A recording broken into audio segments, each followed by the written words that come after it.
Welcome to Reflect with Ed Fassio. Get ready to experience one of the world's first 100% digitally generated podcasts, where we take a step back, dive deep, and strive to learn new things. Join us as we unpack thought-provoking ideas, personal reflections, and inspiring stories to help you stay in the know.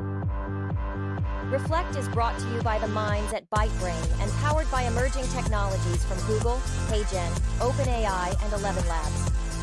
Thanks for tuning in. Now, relax and prepare to reflect.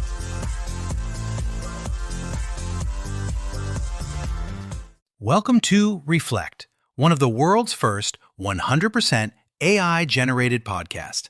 I'm Hale, and Julius, we've spent 3 episodes this week building toward this moment. We started with Aza Raskin's warning that AI doesn't need to be malicious to be dangerous. Indifference is enough. We looked at what happens when accountability dissolves. We built out what a minimum viable governance baseline looks like in practice. And now we're zooming all the way out. Because the governance conversation doesn't stop at your organization's front door. It doesn't. Right now, 3 major powers are writing 3 fundamentally different answers to the same question. How should AI be governed? And whichever answer wins, or whichever answer gets adopted by enough of the world's economies, becomes the default framework for your business, your data, your workforce, and your competitive position. Whether you had a vote in it or not. Whether you had a vote in it or not. Let's lay out the 3 philosophies, because they're not just different in degree, they're different in kind. The United States model is innovation first, sector specific, and largely voluntary at the federal level. The philosophy is, don't constrain capability before you understand what it can do. Let the market develop the technology. Let sector regulators apply existing frameworks where they fit and address harms as they become clear. The Biden executive order on AI from 2023 established some guardrails around the most powerful models. The Trump administration has since rolled back parts of that order in favor of a more permissive posture. What the US does not have is a comprehensive federal AI governance framework with binding requirements, enforcement mechanisms, and liability standards. What that means in practice?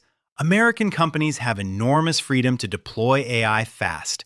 They also have enormous exposure when things go wrong, because the accountability infrastructure hasn't kept pace with the deployment infrastructure. The US is winning the capability race and losing the governance race simultaneously. The European Union model is rights first, risk tiered, and binding. The EU AI Act classifies AI systems by the risk level of their applications.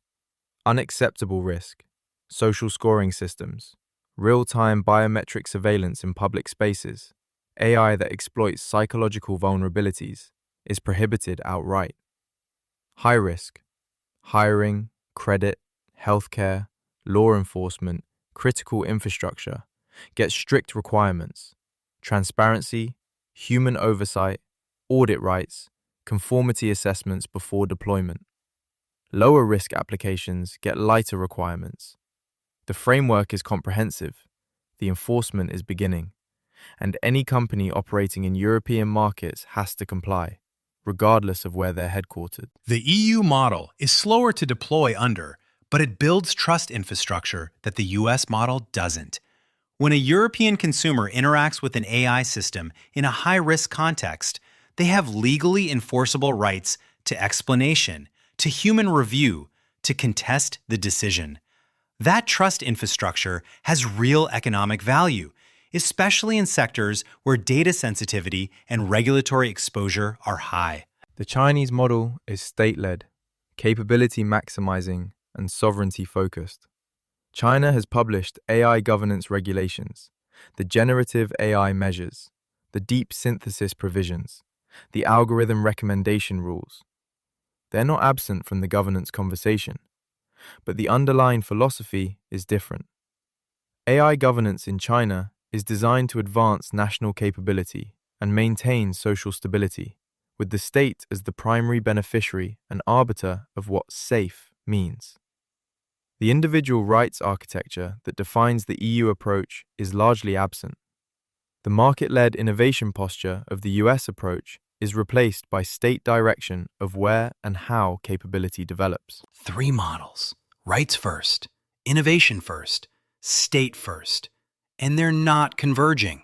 Here's why this matters beyond the policy seminar. If you're an organization operating across borders, and almost every organization of meaningful size is, you're already navigating multiple governance regimes simultaneously. The data you can use to train a model in Texas might not be data you can process under GDPR in Germany.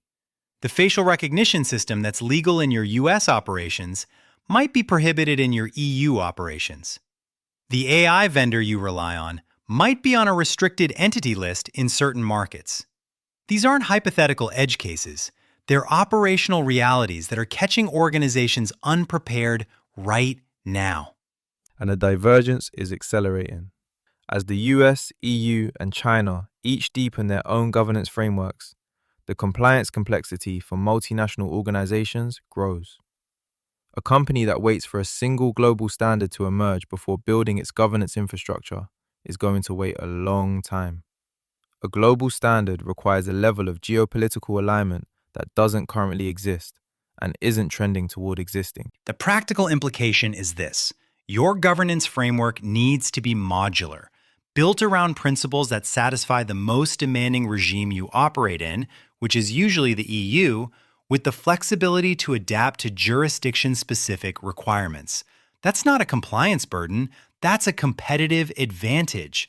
The organizations that build governance-ready infrastructure now are the ones that can enter new markets faster, partner with regulated industries more easily, and survive the first major regulatory enforcement action in their sector. There's a concept in international trade called the Brussels effect. The tendency for EU regulations to become de facto global standards because the EU market is large enough that companies build to EU requirements globally, rather than maintaining separate compliance stacks. It happened with GDPR. Privacy became a global operational requirement, not because every government mandated it, but because the cost of two separate standards exceeded the cost of one high standard everywhere.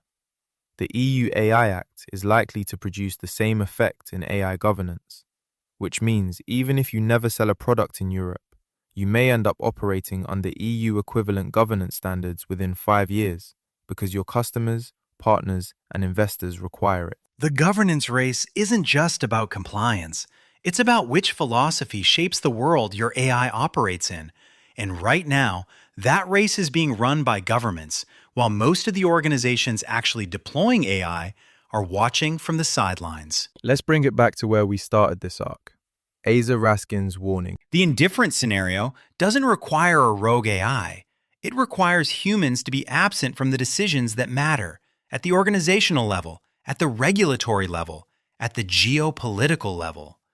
Governance is how humanity stays present in its own future, not as a constraint on what AI can do, as an assertion of what we won't allow it to trade away in pursuit of optimization. We don't have to be the lumber.